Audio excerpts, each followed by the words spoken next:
Well, it's been 20 years since former New York Yankees pitcher David Cone threw his perfect game.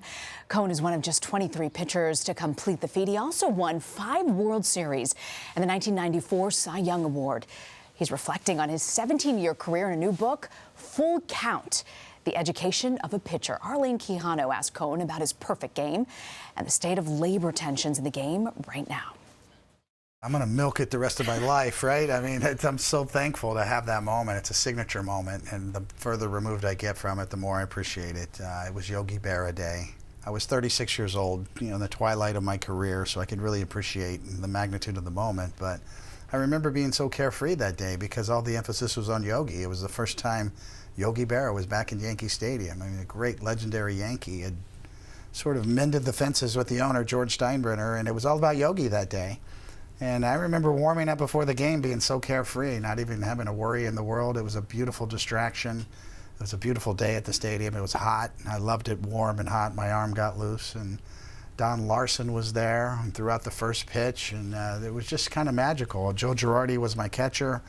He handed Yogi his glove, and Yogi caught the first pitch from Don Larson, and I said something to Don on the mound. I said, "Are you going to go jump in Yogi's arms again?" He said, "Kid, you got it wrong. He jumped in my arms," and I felt about this tall, and yeah. I thought I was pretty good at history. Apparently I wasn't. So as the game unfolded, though, it just became apparent that something was going on here. And even, there's a chance, historically speaking, to do something here, and I was very aware of it.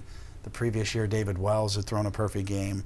I had been so close so many times. I wanted to be the first Met pitcher to throw a no-hitter or a perfect game. We all did that were on the Mets back then, and there's at least a half a dozen games that I had lost a perfect game or a no-hitter in the 7th inning or later. So I knew that if I could get close to one again, this might be my last chance to do it. So something that the book doesn't get into too much detail about is your impact on baseball off the field. And so you were the American League's player representative for the union. As you note, you were the highest paid pitcher in the majors at the time. Why was that labor fight one that you felt particularly compelled to join? That's part of it. I think a lot of the players were reluctant to get involved and to be front and center, certainly in the public eye, and give interviews because they thought there'd be repercussions after the strike was over, that the teams would resent them and maybe they would lose their jobs or lose their status. So it had to be somebody high profile, and I felt kind of the call. I mean, my agent was Don Fear's brother, Steve Fear. Don Fear was our labor leader at the time, so I learned a lot through them. They had sort of pushed me to get involved, and once I got involved, I saw the issues. I got educated on the issues, the history of the game, how important the Players Association has been and was, and I got a chance to meet some really interesting people and learn a lot. It culminated with me hanging out in Washington for about 6 months and lobbying Congress on trying to get the antitrust exemption, which the Major League Baseball owners have in place. We actually got a partial repeal of that. And with regard to labor issues, I think that's been a big help.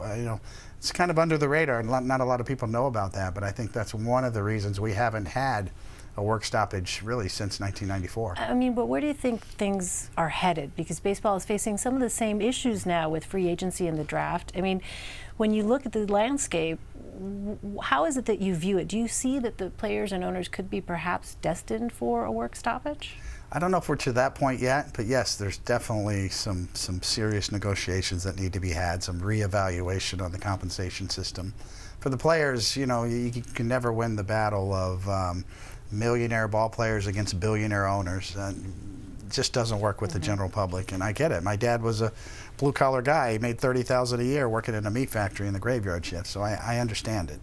But with that being said, it's about rights for the players. It's about freedom. It's about getting to be a free agent sooner. It's about, in the minor league level, getting paid a fair wage. There's so many issues that just go right to the heart of rights. And I talk about Curt Flood, the famous late great Curt Flood, telling me, don't let them put the genie back in the bottle, meaning all the rights that were gained by the players who came before us and all the struggles, back to Marvin Miller and the beginning of the Players Association, they're going to take those away from you. They're going to put that genie back in the bottle if you let it. And I think we've seen a little bit of that going on the last few years, is that she's not back in the bottle, but they're trying to get her back in the bottle a little bit as a metaphor for rights. Well, from a labor perspective, what do you think it is that needs changing specifically here? I think free agency should probably come sooner. I think arbitration should probably come sooner. I think it's about it's about freedom issues sooner in your career.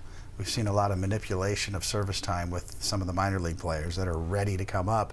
But if they stuff them in the minor leagues for a little bit longer, then they can manipulate their service time and gain control over the player for an extra year. We saw that this year with Vladimir Guerrero Jr. in the Blue Jays, and we've seen it several years where that's happened. So those issues need to be dealt with. You can't have a system that's built around analytics now, where everybody has all this information, and that the players don't counter that with their information of their own, meaning, you know what, this compensation system needs to be adjusted, where some of the younger players get paid a fair wage. If you think about the New York Yankees nowadays, Aaron Judge is still making a little bit over minimum wage, but he's probably produced tens of millions of dollars in surplus value for the organization, and ticket sales and memorabilia sales, merchandising, and just television ratings as well. So people say, well, you'll get your payday on down the road. Well, maybe it needs to be more equitable sooner, so that some of the free agents don't get marginalized later in their career.